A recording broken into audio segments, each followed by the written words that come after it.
set out on a walking tour, high in the Alps, a region quite unknown to travelers, where ancient mountains thrust down into Provence.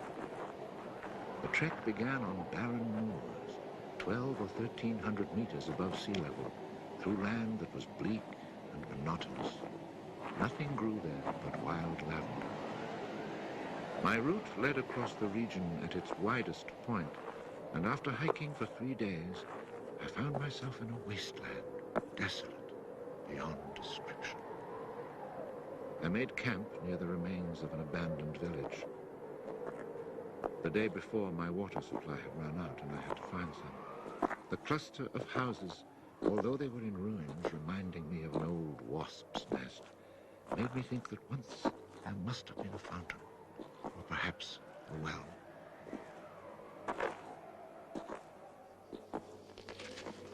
There was indeed a fountain, but it was dry.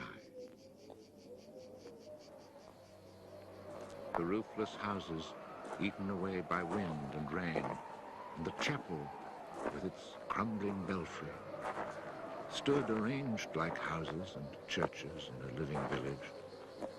But here, life had vanished. It was a sunny, cloudless June day, but over these bare highlands blew a fierce, insufferable wind. Growling through the skeletons of the houses, it sounded like a wild beast disturbed while feeding on its prey. I had to move camp.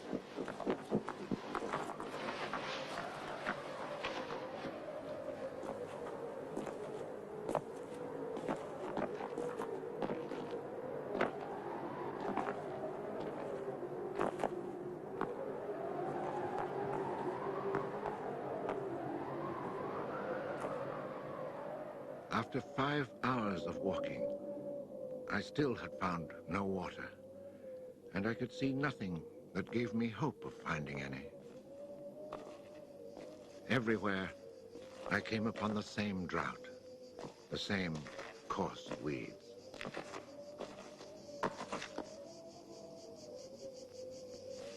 In the distance, something caught my eye. A thin, dark shape that I took for a tree stump.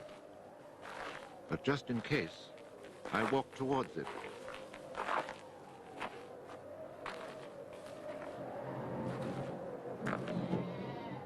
It was a shepherd, and beside him, resting on the burning ground, lay about 30 sheep.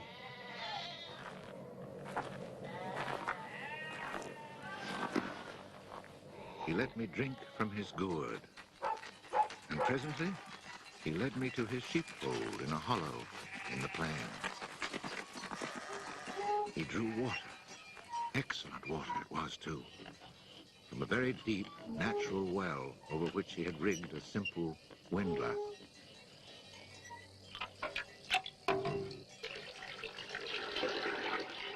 The man spoke very little, often the way with people who live alone, but he appeared sure of himself and confident in his assurance. It all seemed somehow strange in this barren land. He lived not in a hut, but in a real house, a stone house, whose walls clearly showed how his own labor had repaired the ruin it had once been. Its roof was solid and strong, and the wind on its tiles sounded like the sea upon the seashore. Inside, it was neat and tidy, dishes washed, floor swept, shotgun oiled. His soup simmered over the fire. And I noticed that he was freshly shaved, that all his buttons were firmly sewed on, and that his clothes were darned with that meticulous care which makes the mend invisible.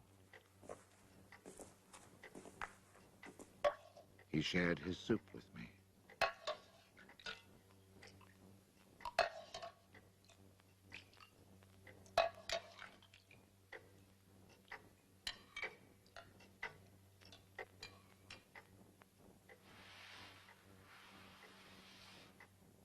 When I offered him my tobacco pouch, he told me he did not smoke. The dog, silent like his master, was friendly without fawning.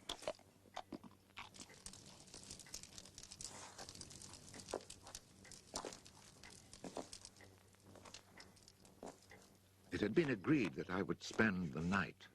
The nearest village was still almost 2 days' walk away. Villages in this region were few and far between, and I knew well what they were like. 4 or 5 of them were scattered over the slopes of these highlands, each one at the very end of a cart track among copses of white oaks. They were inhabited by charcoal burners. The living was poor, and families huddled together in a climate very harsh both in summer and winter found their struggle for survival made more bitter by their isolation. There was no relief. Their constant longing to escape became a crazy ambition. Endlessly the men carted their charcoal to town, then returned home. Even the most stable characters crack under the constant grind. The women seethed with resentment. There was rivalry in everything. The sale of charcoal and the church pew. They were rivals in virtue and rivals in vice. And the battle royal between vice and virtue raged incessantly. And always there was the wind. The ever-present wind constantly grating on the nerves. There were epidemics of suicide and many cases of madness, nearly always ending in murder.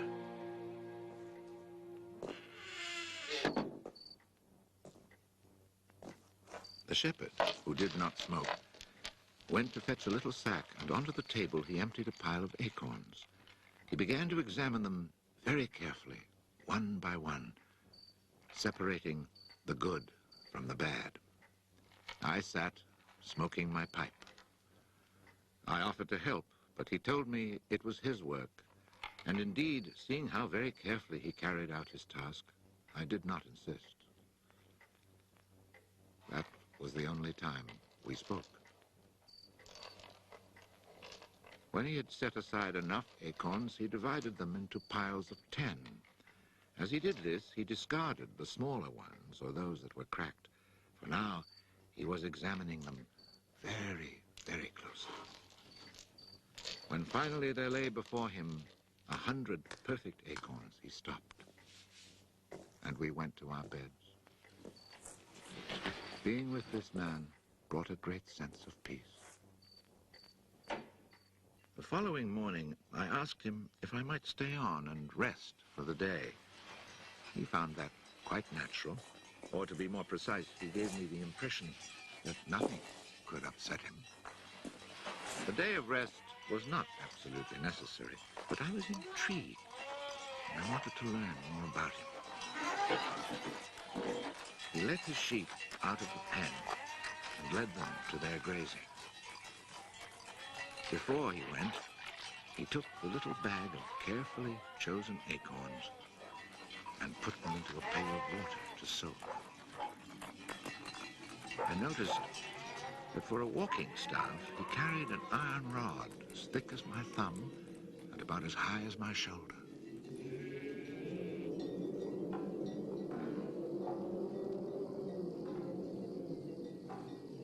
Pretending to take a leisurely stroll, I followed him at a distance, but keeping on a parallel path with him. The pasture for his sheep was down in a dell. Leaving his dog in charge of the little flock, he began to climb towards me where I was standing. I feared he was coming to reproach me. Not at all. It happened to be on his way, and he invited me to go with him if I had nothing better to do. He was going a little farther on, to the top of the hill.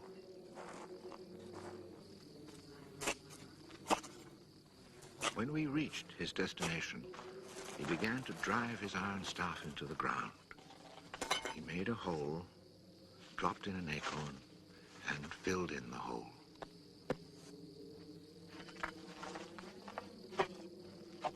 He was planting oak trees.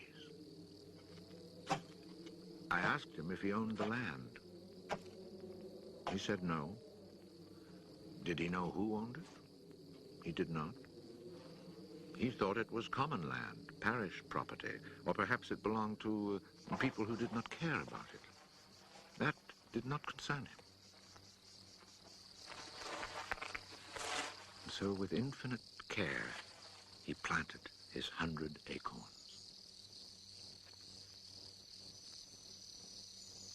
After the midday meal, he began to sort out more of his acorns.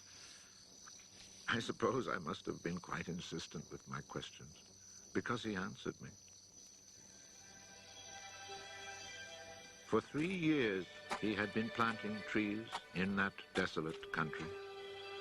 He had planted 100,000. Of the 100,000, 20,000 had come up. Of these, he still expected to lose half, either to rodents or to any of the unpredictable things which only Providence can account for. That left 10,000 oaks to grow on this tract of land where before there was nothing. It was then that I wondered about the man's age. He was clearly more than 50. 55, he told me. His name was Elzéar Bouffier.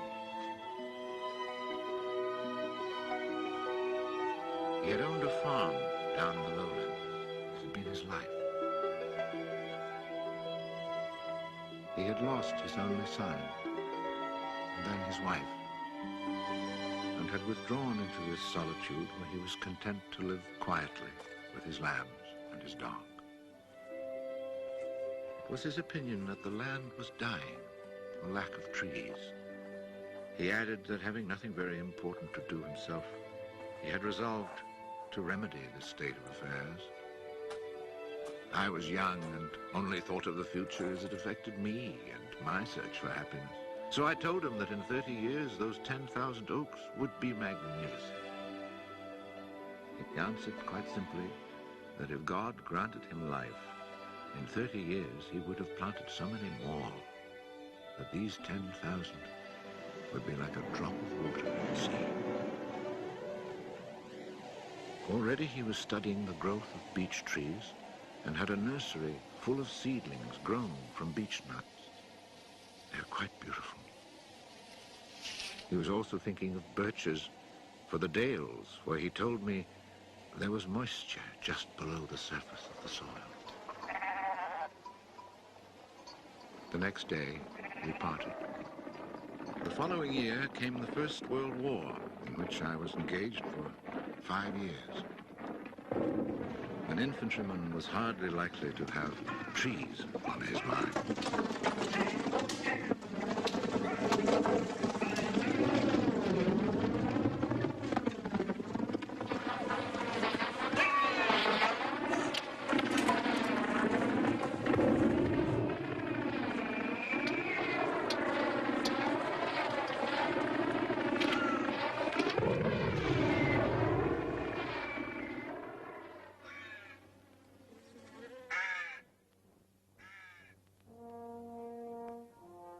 After demobilization, I found myself the possessor of a small gratuity and a great desire to breathe pure air.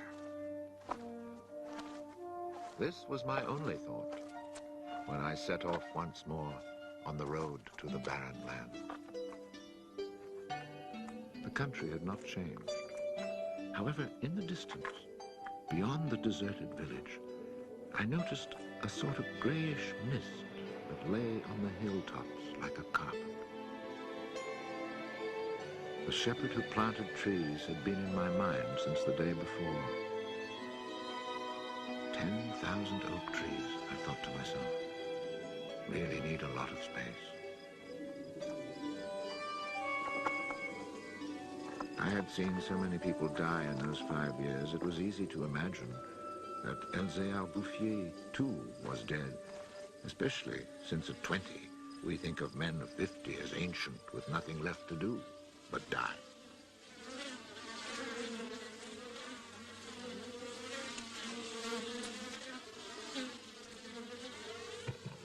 He was not dead.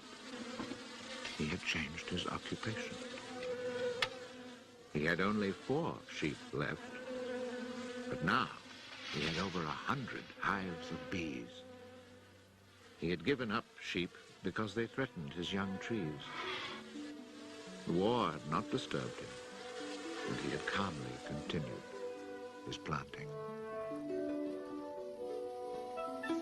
The oaks of 1910 were now 10 years old and taller than either of us. It was such an impressive sight, I was struck dumb.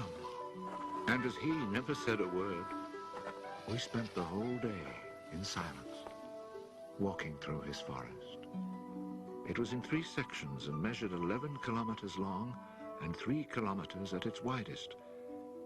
When I reminded myself that all this was the work of the hand and soul of one man with no mechanical help, it seemed to me that men could be as effective as God in tasks other than destruction. He had followed his dream, and beech trees as high as my shoulder, stretching as far as the eye could see, were witness to it. The oaks were strong and past being at the mercy of rodents. As for Providence, she would have needed a cyclone to destroy this creation of man. He showed me handsome groves of 5-year-old birches planted in 1915, the year I was fighting at the Battle of Verdun. He had set them out in all the hollows where he guessed, and rightly, there was moisture near the surface. They were like young children, tender yet firm and confident. And creation, it seemed, had just followed in a natural sequence. He hadn't worried about it. Resolutely, he had gone about his simple task. On the way down through the village, I saw streams flowing with water, which in living memory had always been dry. This was truly the most impressive effect of creation's natural cycle that I'd ever seen. Long ago, these brooks had been full of water. Among the miserable villages I mentioned before, some were built on sites of ancient Roman villages, and archaeologists digging in the ruins had found fish hooks, whereas in the 20th century, cisterns were needed to ensure even a modest supply of water. The wind had scattered seeds too, and as the water reappeared, so did willow trees, reeds, meadows, gardens, flowers, and a reason for living. But the change had come about so gradually that it was simply taken for granted. Of course, hunters who climbed these heights in search of hares and wild boar had noticed the sudden appearance of little trees, but had put it down to some caprice of nature. That is why no one had meddled with the work of the shepherd. If they had suspected it was man's work, they would have interfered. But who would even think of him? Who in the villages or among the authorities could ever have imagined such constant, magnificent generosity?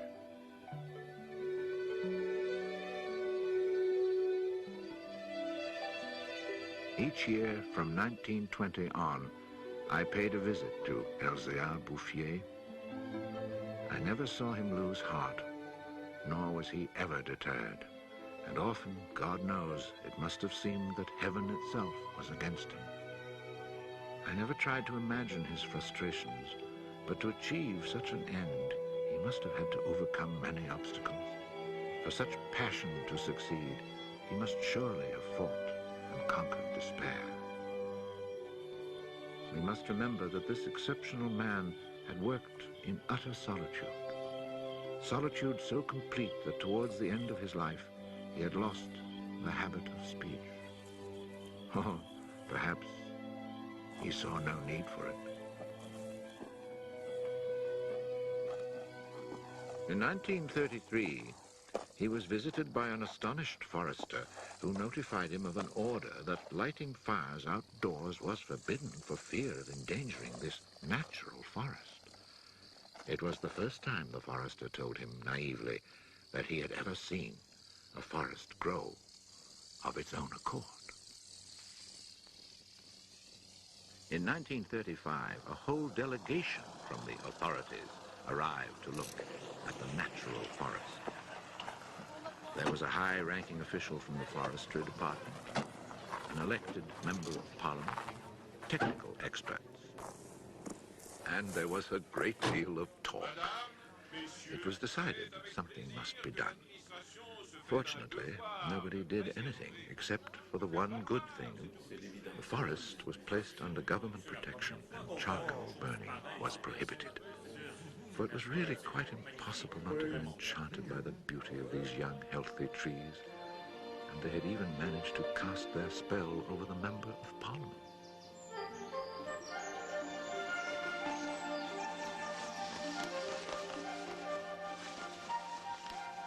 One of the senior foresters in the delegation was a friend of mine, and I explained the mystery to him. The following week, we both set out to find Elzéar Bouffier.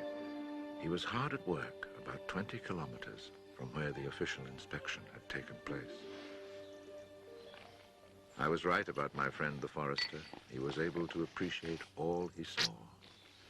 I offered the eggs I had brought as a present. We all shared our lunch and spent several hours in silent contemplation of the landscape.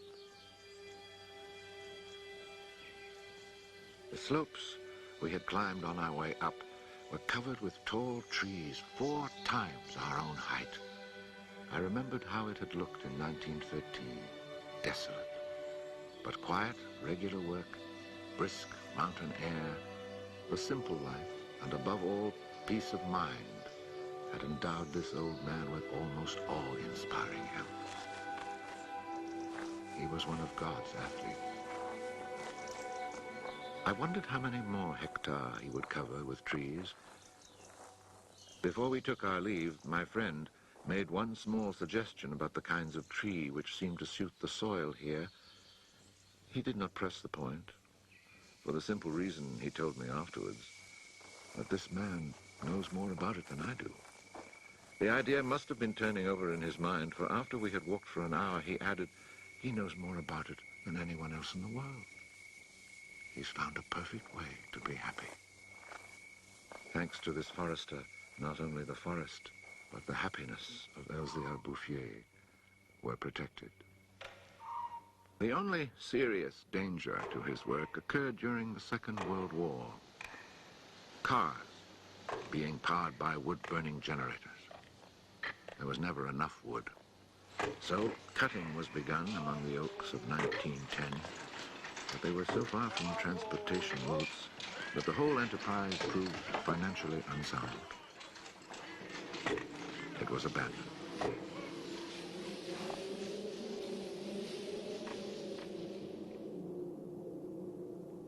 The shepherd knew nothing of all this. He was 30 kilometers away, quietly going about his business, ignoring the War of '39 just as he had ignored it in 1914. I saw Elzéar Bouffier for the last time in June 1945. He was then 87. Again I had set out on the road to those barren moors. But now, in spite of the dislocation left behind by the war, there was a bus which ran from the Durance Valley up into the mountains. I decided it must be because of this relatively speedy means of transport that I could not recognize the places where my walks used to lead me. It took the name of a village to reassure me that I really was in that region that had once been desolate and abandoned.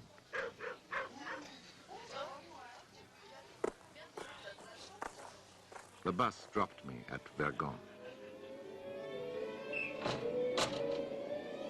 In 1913, this hamlet of no more than a dozen houses had 3 inhabitants, wild creatures who hated each other, who set snares to make a living.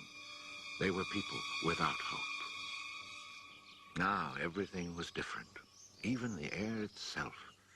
Instead of the harsh, dry winds of the past, there was a gentle breeze full of fragrance. From the mountain tops came a sound like rushing water. It was the wind rustling through the forest. And then, even more astonishing, I heard another sound of water. I saw that they had built a fountain that was splashing merrily. And beside it, what I found most touching, someone had planted a linden tree, the perfect symbol of rebirth.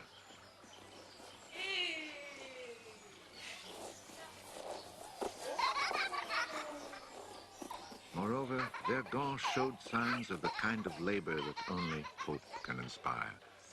So hope had been restored. Ruins had been cleared and crumbling walls torn down. The new houses, freshly rough-cast, stood in kitchen gardens where flowers and vegetables grew in orderly confusion. Roses and cabbages, snapdragons and leeks, celery and anemones. It had become a place where one would want to live. From this point, I continued on foot. The war had not been over long enough for life to reach full bloom, but Lazarus had emerged from the tomb. On the lower slopes of the mountain, I could see small fields of young barley and rye, and down in the narrow valleys, the meadows were green.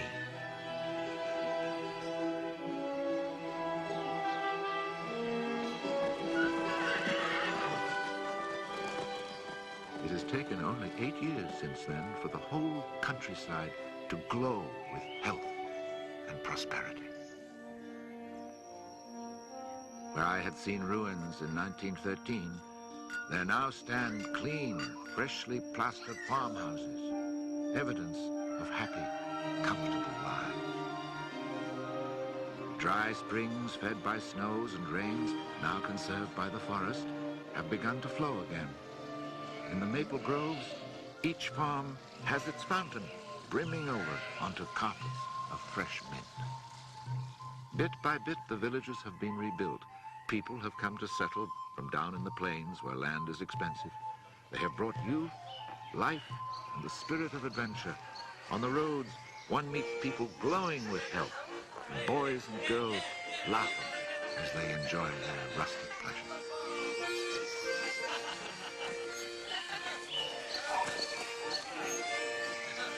Counting those who lived here before, quite changed by their life in gentle surroundings, and including the newcomers, more than 10,000 people owe their happiness to Elzéar Bouffier.